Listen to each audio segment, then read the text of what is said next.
Critiqué après la défaite au Parc des Princes, Gianluigi Donnarumma a été le principal artisan de la qualification du Paris Saint-Germain pour les quarts de finale de la Ligue des Champions. Auteur de 2 arrêts lors de la séance des tirs au but contre Liverpool, 0-1 et 1-4, hier, le gardien italien tient son match référence avec le club de la capitale. Pointé du doigt après quasiment toutes les éliminations en Ligue des Champions du champion de France, depuis son arrivée avec comme point culminant sa performance au Santiago Bernabéu en mars 2022, Donnarumma, noté 8 sur 10 et élu homme du match par la rédaction de Zik On Foot, tient enfin son match référence sur la scène européenne à Paris. Une soirée de rêve qui tombe à pic, alors que les discussions concernant la possible prolongation de son contrat, qui expire en juin 2026, ne sont pas aussi fluides. En tout cas, Donnarumma n'a pas raté l'occasion d'envoyer une pique à ses détracteurs au terme de la partie. Je suis un peu nerveux à ce sujet. J'ai vu beaucoup de critiques fusées de la part de journalistes, si on peut les appeler ainsi, sans savoir en quoi consiste mon métier. Après le match aller, nous avons encaissé un but sur un tir et on m'a tout mis sur le dos, a soupiré le portier parisien pour Sky Italia. Je pense toujours à sourire, à donner le meilleur de moi-même et à travailler pour l'équipe.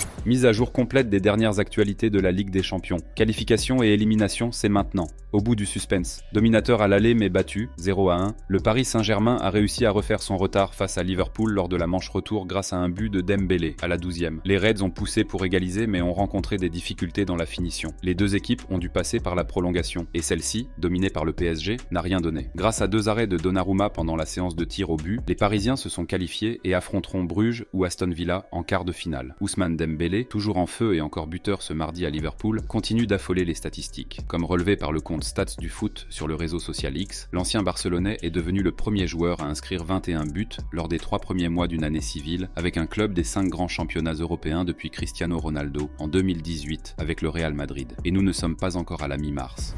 Le FC Barcelone a sans surprise validé sa qualification en dominant Benfica 3-1 à l'occasion du 8e de finale retour de la Ligue des Champions à Montjuïc. Après l'ouverture du score de Rafinha à la 11e sur un service heureux de Yamal, les Portugais ont rapidement répondu par Otamendi, 13e minute. Mais l'Espagnol, à la 27e, sur un petit bijou, puis le Brésilien à nouveau, à la 42e, ont ensuite trouvé le chemin des filets pour faire la différence en faveur des Blaugrana. Les Catalans affronteront Lille ou le Borussia Dortmund au tour suivant. Yamal, véritable phénomène, a comme de coutume réécrit l'histoire. À seulement 17 ans et 241 jours, l'ailier du FC Barcelone est devenu le plus jeune buteur et passeur sur un même match de l'histoire de la Ligue des Champions. Et sa merveille pour remettre le Barça devant au tableau d'affichage face à Benfica vaut le détour. Le Bayern Munich fait sa loi au Bayer Leverkusen. Ce choc entre cadors allemands n'aura donc pas produit les étincelles attendues. Après sa large victoire au match aller, 3-0, qui laissait peu de place au suspense pour cette seconde manche, le Bayern Munich a signé un nouveau succès face au Bayer Leverkusen, 2-0, forcément handicapé par l'absence de son meneur de jeu Florian Wirtz, blessé. Kane, buteur à la 52e,